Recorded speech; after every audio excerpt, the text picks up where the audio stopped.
Hello friends, मैं लक्ष्मी ओझा target परीक्षा में आपका स्वागत करती हूँ। और आज हम पढ़ेंगे बाल मनोविज्ञान। ठीक, और हम संडे को बाल मनोविज्ञान पढ़ते हैं और रचना और उनके नायक पढ़ते हैं। तो आज हम पढ़ेंगे जीन पियाजे के बारे में। जीन पियाजे के बारे में, ठीक। तो चलिए पढ़ते हैं। देखिए, कह रहा है कि प्रथम संज्ञानात्मक पक्ष का क्रमबद्ध व वैज्ञानिक अध्ययन स्विट्जरलैंड के प्रसिद्ध मनोवैज्ञानिक जीन पियाजे के द्वारा किया गया। देखिए, जीन पियाजे कहाँ के रहने वाले थे? तो स्विट्जरलैंड के रहने वाले थे। और इन्होंने संज्ञानात्मक पक्ष का क्रमबद्ध व वैज्ञानिक अध्ययन किया है। ठीक, किसके द्वारा किया गया? तो जीन पियाजे के द्वारा किया गया। और ये क्या थे? मनोवैज्ञानिक थे, प्रसिद्ध मनोवैज्ञानिक थे। देखिए, यहाँ पे संज्ञान का मतलब क्या होता है। जैसे संज्ञान लिखा हुआ संज्ञानात्मक है, मान लीजिए संज्ञानात्मक है, तो इसका मतलब क्या होता है? आप सब लोग जो है हिंदी जो लिखा होता है वो थोड़ा कन्फ्यूजन करने वाला होता है, क्योंकि वो बहुत टफ होता है। ठीक, इंग्लिश में थोड़ा सरल होता है, क्योंकि वही चीज़ इंग्लिश में अलग अलग नहीं लिखी जाती है, एक ही बार एक ही तरह से लिखी जाती है। लेकिन हम हिंदी में इसे कई तरह से लिख सकते हैं। तो ये हमारा क्या है? ज्ञानात्मक। इसका मतलब होता है ज्ञानात्मक। ठीक, संज्ञान लिखा हुआ है तो उसका मतलब समझिए ज्ञान होता है। आप अगर संज्ञान पढ़ेंगे तो थोड़ा आपके दिमाग में थोड़ा कन्फ्यूजन रहेगा, लेकिन अगर आप ज्ञान पढ़ेंगे तो आप ज्ञान जानते हैं क्या होता है ज्ञान। ठीक, तो आप यहाँ पे क्या पढ़ेंगे? ज्ञान। तो प्राणी का वह व्यापक और अस्थायी ज्ञान है। जो संज्ञान होता है वो प्राणी का वह व्यापक और अस्थायी ज्ञान है, जिससे वह वातावरण, उद्दीपक जगत और बाह्य जगत के माध्यम से ग्रहण करता है। यानी कि जो ज्ञान होता है वो हम किसी भी माध्यम से ग्रहण कर सकते हैं। उद्दीपक जगत का क्या मतलब होता है? जैसे किसी वस्तु को, किसी व्यक्ति को देखकर हम उससे प्रेरणा लें और उससे सीखें, वो हमारा क्या होता है? उद्दीपक। ठीक, उसी को क्या कहते हैं? हम उद्दीपक कहते हैं। आगे चलिए। जैसे कह रहा है कि जीन पियाजे का संज्ञानात्मक पक्ष पर बल देते हुए संज्ञानात्मक विकास सिद्धांत का प्रतिपादन किया। जीन पियाजे ने संज्ञानात्मक पक्ष पर बल देते हुए संज्ञानात्मक विकास सिद्धांत का प्रतिपादन किया था। इसलिए जीन पियाजे को क्या कहा जाता है? विकासात्मक मनोविज्ञान का जनक कहा जाता है। तो ये चीज़ आपको ध्यान रखना है कि विकासात्मक मनोविज्ञान के जनक कौन है? तो जीन पियाजे हैं। आगे चलते हैं। कह रहा विकासात्मक मनोवैज्ञानिक के अंतर्गत शुरू से अंत तक, अर्थात गर्भावस्था से वृद्धावस्था तक अध्ययन किया जाता है। तो जो विकास होता है वो कब से शुरू होता है? तो हमारा गर्भावस्था से मरणोपरांत तक, यानी कि अनंत तक चलता रहता है, निरंतर चलता रहता है। जो विकास होता है वो निरंतर चलता रहता है। ठीक, गर्भावस्था से जब तक उसकी मृत्यु नहीं हो जाती तब तक विकास जो है चलता रहता है। और अगर पूछ लेगा कि विकास प्रारंभ होता है तो कब से प्रारंभ होता है? बाल्यावस्था से, शैशवावस्था से या गर्भावस्था से? तो यहाँ पे हमारा गर्भावस्था रहेगा। विकास जो है गर्भावस्था से प्रारंभ होता है। ठीक, आगे चलते हैं। कह रहा है संज्ञान विकास, यानी कि ज्ञान का विकास। तो शैशवावस्था से ज्ञान का विकास प्रारंभ होकर जीवन प्रयत्न चलता रहता है। जो हमारा ज्ञान का विकास होता है वो शैशवावस्था से प्रारंभ होकर क्या होता है? जीवन प्रयत्न चलता रहता है। और जीन पियाजे का जो संज्ञानात्मक विकास है उन्होंने उसको 4 भागों में बांटा है, 4 अवस्थाओं में बांटा है। ठीक, कितने अवस्थाओं में? 4 अवस्थाओं में। जीन पियाजे का संज्ञानात्मक विकास के जीन पियाजे ने, यहाँ पे नहीं रहेगा, जीन पियाजे ने संज्ञानात्मक विकास के सिद्धांत को कितनी अवस्थाओं में समझाया है? तो 4। और ये क्वेश्चन बहुत बार आ चुका है और ये भी आ चुका है। और इसके पहले जो आया था हमारा विकास जो है, अगर पूछेगा कैसी प्रक्रिया है तो निरंतर चलने वाली प्रक्रिया है। और विकास प्रारंभ होता है तो गर्भावस्था से, ये क्वेश्चन बहुत बार पूछा जा चुका है। ठीक। तो इसलिए जीन पियाजे हैं ये हमारे क्या हो जाते हैं, बहुत ज़्यादा इम्पॉर्टेंट। और जो इनकी 4 अवस्थाएं हैं पूछ लेता है कि इसको क्रम से लिखिए। ठीक, 4 अवस्थाएं हैं, इनको क्रम से लिखिए, क्रम से बताइए। या फिर पूछ लेगा चौथे नंबर की अवस्था क्या है, तीसरे नंबर की अवस्था क्या है, और ये चीज़ पूछा जा चुका है। ठीक, तो चलिए देखिए, पहली अवस्था जो है वो क्या है, संवेदी पेशीय अवस्था। इसे हम क्या कहते हैं, सेंसिटिव। ठीक, संवेदी पेशीय अवस्था। संवेदी मतलब क्या होता है, जो संवेदनशील हो यानी कि सेंसिटिव हो, या इंद्रिय जनित अवस्था। ठीक, इंद्रिय जनित यानी कि इंद्रिय हमारी कौन कौन सी हैं, तो आँख, नाक, कान, त्वचा और मुख। ये क्या है, इंद्रिय हमारी है। आँख, नाक, कान। आँख से हम देखते हैं, नाक से सांस लेते हैं, कान से सुनते हैं, और त्वचा जो स्पर्श करता है हमें पता चलता है, और मुख जो है बोलते हैं। तो जब बच्चा छोटा होता है, देखिए यहाँ पे जो संवेदी पेशीय अवस्था है वो क्या है, 0 से 2 वर्ष। क्या है, 0 से 2 वर्ष तक होती है संवेदी पेशीय अवस्था। आँख, नाक, कान, त्वचा, मुख। और ये जो है जब बच्चा छोटा होता है तो वो क्या करता है, वो बोलता तो सीधे है नहीं। ठीक, बोलता तो सीधे है नहीं, तो देखेगा, सूंघेगा, सुनेगा। ठीक, जो स्पर्श करेगा उसे पता चलेगा।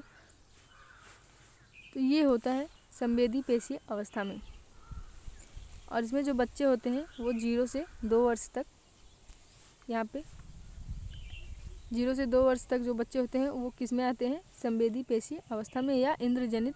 इसे हम इंद्रजनित अवस्था भी कहते हैं। तो ये चीज़ हमें ध्यान में रखना है कि जो पहली अवस्था है वो संवेदी पेशीय अवस्था है, यानी कि जो संवेदनशील, जहाँ जो है बच्चा संवेदनशील रहे। तो संवेदनशील कब होता है, जब वो छोटा होता है। ठीक, यानी कि 0 से 2 वर्ष तक क्या है, संवेदी पेशीय अवस्था, यानी कि संवेदनशील अवस्था। चलिए इसके बारे में जान लेते हैं हम। देखिए, कह रहा है जन्म के समय शिशु बाह्य जगत के प्रति अनभिज्ञ होता है। तो आप भी जो है, आपके आस पड़ोस में कोई बच्चा होगा, छोटा बच्चा होगा, जो एक महीने का हो, 1-2 महीने का, या फिर 1 साल का हो, तो वो देखिए जो बाह्य जगत से वो क्या होता है, अनभिज्ञ होता है। लेकिन जब उसकी आयु बढ़ती है तो तब उसे बाह्य जगत का क्या होता है, ज्ञान होता है। ठीक, तो वही कह रहा है इसमें कि जन्म के समय शिशु बाह्य जगत के प्रति क्या होता है, अनभिज्ञ होता है, यानी कि कुछ नहीं जानता है वो। धीरे धीरे वह आयु के साथ अपनी संवेदनाएं व शारीरिक क्रियाओं के माध्यम से बाह्य जगत का ज्ञान ग्रहण करता है। ठीक, बाह्य जगत का ज्ञान ग्रहण करता है जब वो, उसकी आयु जो है बढ़ती है धीरे धीरे। ठीक, तो ये चीज़ आपको ध्यान में रखना है कि जब बच्चा छोटा होता है तो उसे बाह्य जगत से कोई मतलब नहीं होता है, वो उसके बारे में कुछ जानना भी नहीं चाहता है और जानता भी नहीं है। अगला है हमारा, वह वस्तुओं को देखकर, सुनकर, स्पर्श करके, गंध के द्वारा तथा स्वाद के माध्यम से ज्ञान ग्रहण करता है। तो देखिए, देखकर, सुनकर, स्पर्श करके और गंध के द्वारा, स्वाद के द्वारा, ये सब हमारा क्या है, इंद्रिय है। तो इंद्रिय के द्वारा ये क्या कर रहा है, ज्ञान ग्रहण कर रहा है इंद्रिय के माध्यम से। और ये हमारा किस में आ जाएगा तब, संवेदी पेशीय अवस्था। ठीक, तो जहाँ वो देखकर, सुनकर, स्पर्श करके, गंध के द्वारा तथा स्वाद के माध्यम से ज्ञान ग्रहण करता है, वो हमारी अवस्था किस में आती है, तो इंद्रिय पेशीय अवस्था या इंद्रिय जनित अवस्था। और ये सारे हमारे क्या हैं, इंद्रिय हैं। तो बच्चा जो है इंद्रियों के माध्यम से ज्ञान ग्रहण करता है। अगला हमारा, छोटे छोटे शब्दों को बोलने लगता है जब वो 1.5 साल का हो जाता है, उसके बाद। ठीक है, 9 महीने के बाद या फिर 10 महीने के बाद छोटे छोटे शब्द बोलता है। ठीक, छोटे छोटे शब्द क्या करता है, बोलने लगता है। और परिचितों का मुस्कान के साथ क्या करता है, स्वागत करता है। लेकिन जब अपरिचित व्यक्ति को देख लेता है वो, तो वो क्या करता है, डरता है। ठीक, भय का प्रदर्शन करता है, मतलब कि डरता है वो, कौन, बच्चा। ठीक, आपने देखा होगा आस पड़ोस में जब कोई नया नया बच्चा आता है रिश्तेदार में, तब वो क्या करता है, किसी के पास जाता नहीं है क्योंकि उसे डर लगता है। ठीक, लेकिन वो किसके पास रहना चाहता है, जिसे वो जानता हो, उसके साथ क्या करेगा, चुप रहेगा। लेकिन कोई और व्यक्ति अगर उसे ले लेगा तो रोने लगता है। तो वही चीज़ है यहाँ पे कि परिचितों को मुस्कान के साथ स्वागत करता है और अपरिचितों को देखकर क्या करता है, डरता है, रोने लगता है या भय का प्रदर्शन करता है। अगला है हमारा दूसरा क्या है, पूर्व संक्रियात्मक अवस्था। ठीक, पूर्व संक्रियात्मक अवस्था ये 2 से 7 वर्ष तक की होती है और पहली संवेदी है। उसके बाद क्या आएगा, पूर्व संक्रियात्मक अवस्था, जो कि 2 से 7 वर्ष तक होती है। इस अवस्था में दूसरे के संपर्क में खिलौनों से अनुकरण के माध्यम से सीखता है। जो बच्चा होता है वो दूसरे के संपर्क में आकर सीखता है और खिलौनों से सीखता है और अनुकरण के माध्यम से सीखता है। ठीक, अनुकरण का मतलब होता है नकल करना, नकल करके सीखता है। जैसे कोई काम कर रहा है, घर का कोई व्यक्ति है, कोई काम कर रहा है तो वो वही करेगा, जाकर क्या करेगा, जो देख वहाँ पे वो देख कर आया है कि ये आदमी कुछ कर रहा है तो जाके वही काम वो भी करने लगेगा। तो अनुकरण के माध्यम से क्या करता है, सीखता है और खिलौनों से भी सीखता है। तो खिलौनों की आयु इसी अवस्था को कही जाती है। 2 से 7 वर्ष की अवस्था क्या है, इसे हम क्या कहेंगे, खिलौनों की आयु। ठीक, इसमें बच्चा अपने खिलौनों के साथ खेलता है और वो किसी को देता नहीं है।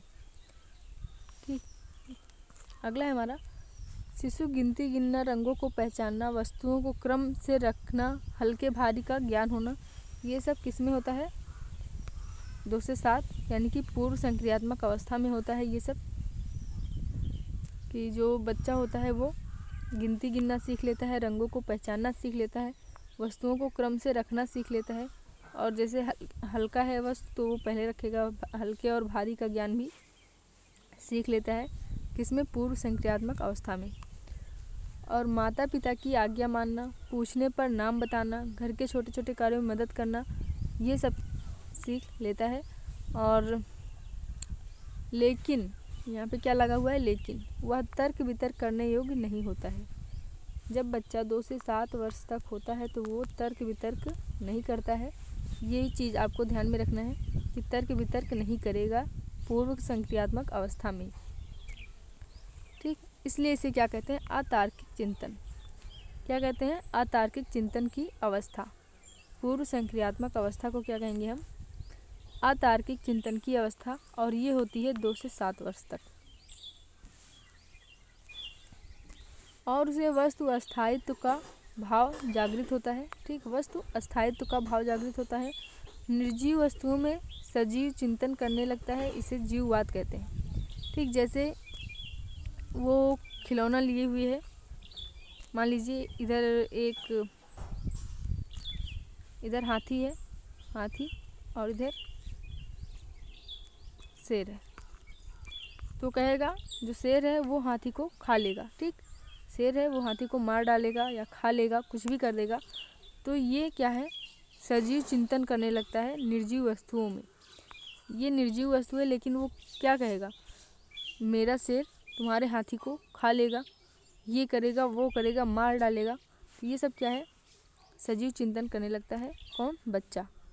तो इसे हम क्या कहेंगे, जीववाद कहते हैं। ठीक, क्या कहते हैं, जीववाद।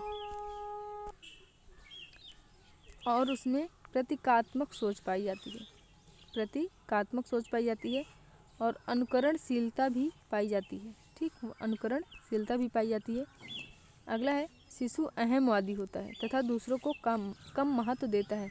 जब बच्चा 2 से 7 वर्ष का होता है तो वो अपने में ही खोया रहता है, वो कोई आया गया उससे कोई मतलब नहीं होता है। ठीक है, वो अपने आप में ही रहता है, अपने आप में ही उसी में घूमता रहता है, लेकिन उसे दूसरे से कोई मतलब नहीं होता है, वो दूसरों को महत्व नहीं देता है। ठीक, किसमें, पूर्व संक्रियात्मक अवस्था में, जो 2 से 7 वर्ष होती है। अगला है हमारा तीसरा है पहला था क्या, संवेदी, और दूसरा था पूर्व, तीसरा क्या है, स्थूल या मूर्त संक्रियात्मक अवस्था। इसे हम स्थूल या मूर्त संक्रियात्मक अवस्था कहते हैं, जो कि होती है 7 से 12 वर्ष, 7 से 12 वर्ष होती है।